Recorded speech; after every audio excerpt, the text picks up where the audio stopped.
សត្វលោកនៅក្នុងវដ្តសង្សារសុទ្ធតែនៅក្នុងអំណាចនៃពេលវេលាដូច្នេះសុខក្តីទុក្ខក្តីសេចក្តីដឹងខ្លួនឥឡូវនេះក្តីសុទ្ធតែមានពេលវេលាទាំងអស់ស្មារតីរសាចិត្តមិនចាប់ប្រកាន់នៅអ្វីៗនោះគឺលែងចោល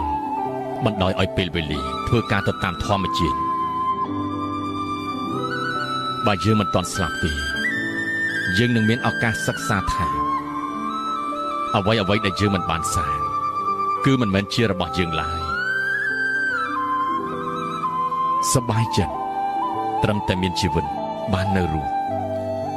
ក៏ជាសេចក្តីសុខមួយបែបហើយបើយើងមិនចេះគិតឲ្យខ្លួនឯងបានសុខទេមិនដឹងថាយើងគិតទៅសុំសេចក្តីសុខអំពីនរណាឡើយក្រោកព្រឹកឡើងមកជាមួយនឹងការព្រមទទួលគ្រប់យ៉ាងមិនមែនសង្ឃឹមជួបតែរឿងត្រូវចិត្តត្រូវថ្លើមនោះទេឬក៏សង្ឃឹមថា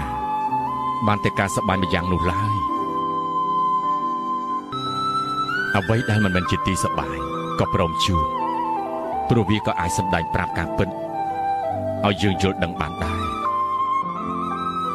កម្លាំងចិត្តពិសេសដែលអាចធ្វើឲ្យយើងព្រមទទួលបានគ្រប់រឿងព្រោះយើងល្មមចិត្តដោយត្រឹមតែការបានជីវិតនៅរស់